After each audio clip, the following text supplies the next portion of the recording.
Good morning, First Baptist. Glad to be with you this morning. Excited to be looking at Psalm 25 with all of you. Hope you all are doing well, and very excited for Sunday. Very much looking forward to being here with most of you. Looking forward to that, and also looking forward to looking at Psalm 25 with you this morning. Before we kind of get into Psalm 25, I just want to kind of preface it a bit. Psalm 25 is going to bring out a lot of the same ideas we saw in Psalm 23 and a lot of the ideas that we've seen so far in the Psalms. And the ideas that it's going to bring out is trusting in the Lord despite your outward circumstances seeming dire. What David in the Psalm is going to kind of be going through is he is facing many enemies, and he is facing not just outward enemies but also inward enemies. He's going to refer to his own sin and his own transgression and call out to God to deliver him from those things several times. And he's going to kind of vacillate between praising God, thanking God for his deliverance, and going back to speaking about his circumstances and his surroundings. And this, of course, just reminds us that life has ups and downs, right?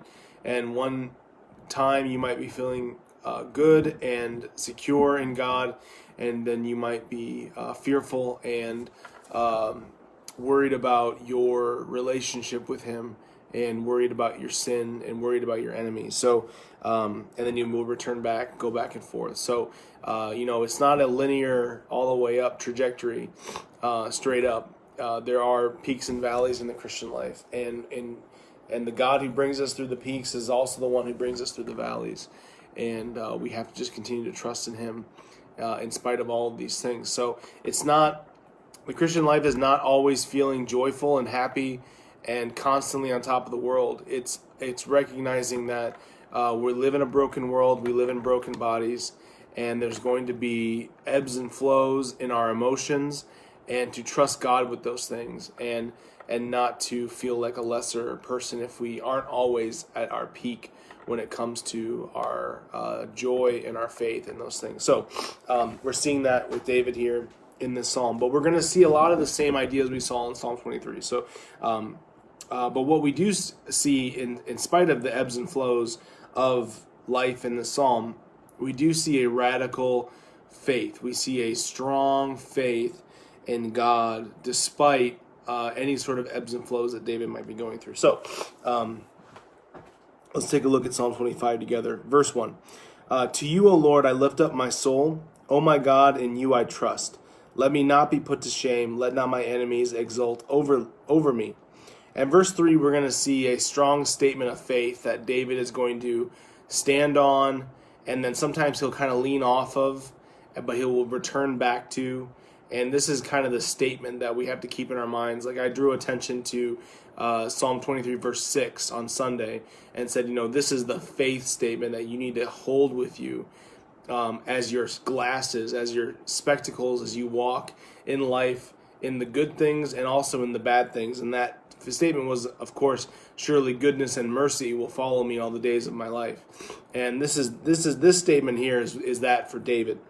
Indeed, none who wait for you shall be put to shame. They shall be ashamed who are wantonly treacherous. So this is the statement that David chooses for this psalm to kind of rest on as his faith statement. Indeed, none who wait for you shall be put to shame. Verse 4. So that's the faith statement. Verse 4 through 7 is going to be the action he takes after his faith statement. Verse 4, make me to know your ways, O Lord. Teach me your paths. Because the one who trusts in God is never put to shame, David wants to be that person. He wants to be the one who knows God. Make me to know your paths, O Lord. Teach me your ways. Teach me your paths. Lead me in your truth and teach me. For you are the God of my salvation. For you I wait all the day long. Remember your mercy, O Lord, and your steadfast love. Because David knows that his knowledge of God is incomplete, so he needs to rely on God's covenantal love and your steadfast love, for they have been from of old. Remember not the sins of my youth or my transgressions. According to your steadfast love, remember me for the sake of your goodness, O Lord. So remember, we frequently bring this up in the Psalms. When David talks about being upright and being righteous, he's not talking about being without sin. He's talking about walking in the paths of God. Unless he's talking about God. If he's talking about God and his righteousness, he's talking about perfection. But when he refers to himself or the righteous ones, he's referring to people who have decided not to live life according to their way. They've decided to live life according to God's way and have walked in the righteousness of God, not in their own righteousness. And that's what we see in this verse, right? He's not asking God to remember him based on the good things that he's done. He's asking God to remember him because of God's love for him, right? And so frequently we can live as though God is going to treat us based on the actions that we take, right? If we had a good day the day before, or even in that day, we can feel like we're really close with God because we have done well to fight our sin and have done well to walk in righteousness. And then, if we have a day that's not so good and we stumble a lot and we give in to that, we can feel distant from God.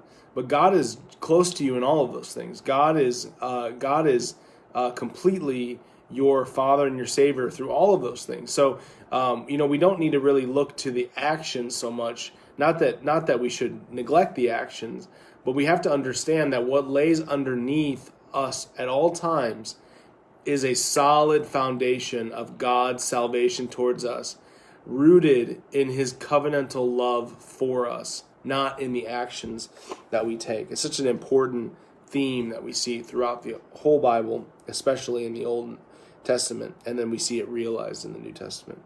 Okay. So you have the faith statement in verse 3. 4 through 7 is the action based out of faith. And then verses 8 and through 10 are what David is rooting his faith in, and that is in the character of God.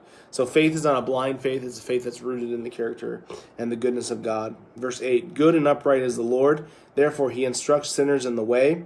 He leads the humble in what is right, and teaches the humble his way. All the paths of the Lord are steadfast love and faithfulness. This is very similar to the verse that we saw on Sunday, Psalm 23:6.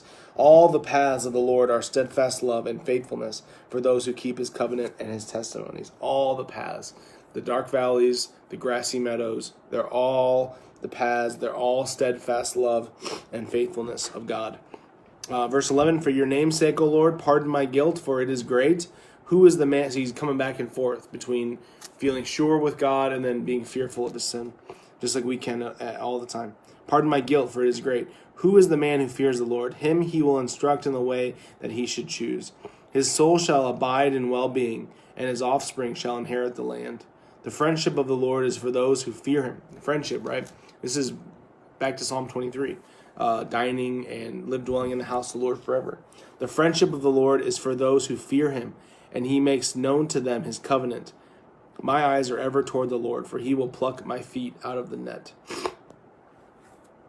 Verse 16, turn to me and be gracious to me, for I am lonely and afflicted. The troubles of my heart are enlarged. Bring me out of distress. Consider my affliction and my trouble, and forgive all of my sins. Consider how many are my foes, and with what violent hatred they hate me. O guard my soul and deliver me. Let me not be put to shame, for I take refuge in you. And there we have kind of like a bookend back to the beginning. May integrity and uprightness preserve me, for I wait for you. Right? So he's rooting his entire hope of salvation in waiting for the Lord and not trying to dig himself out of these things, especially when it comes to his own sin. And then verse 22, redeem Israel, O God, out of all his troubles.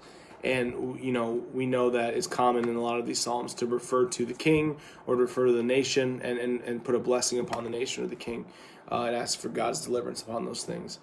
Because faith that is manifested in your heart is always an outward flowing faith. So we should always be looking to bless others with the blessing that God has given to us. So, like I said, Psalm 25 has ups and downs.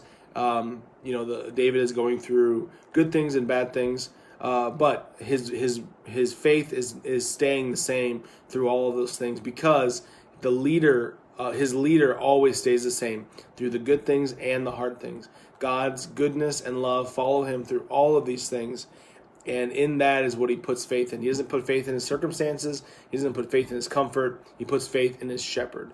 And that is clearly the way that we will have joy and peace even through the darkest of times. So that's Psalm 25. Very happy to be going through it with you this morning. Hope you all are doing well. We are looking forward to meeting again on Sunday. And I want to remind you of a couple emails that went out considering some things we have for the outreach committee. We're still taking donations for the Silva's Parks program. They're doing lunches for kids who are in need. So we have a bunch of stuff already, and we can still take some more. So if anybody has any donations, you can read that email. And then we're still needing some volunteers for tomorrow night to help direct traffic for the graduation parade. So if anybody has any questions about any of that stuff or any interest in it, just go ahead and reach out to me, and I'd be happy to kind of direct you in those things. So other than that, I think that is all I have. Looking forward to continuing looking at the Psalms with you this week. I'm not exactly sure of the schedule. I can't remember what the email said, but I'll see you when I see you, and we're looking forward to Sunday. We'll see you guys later. Hope you guys have a good rest of the day.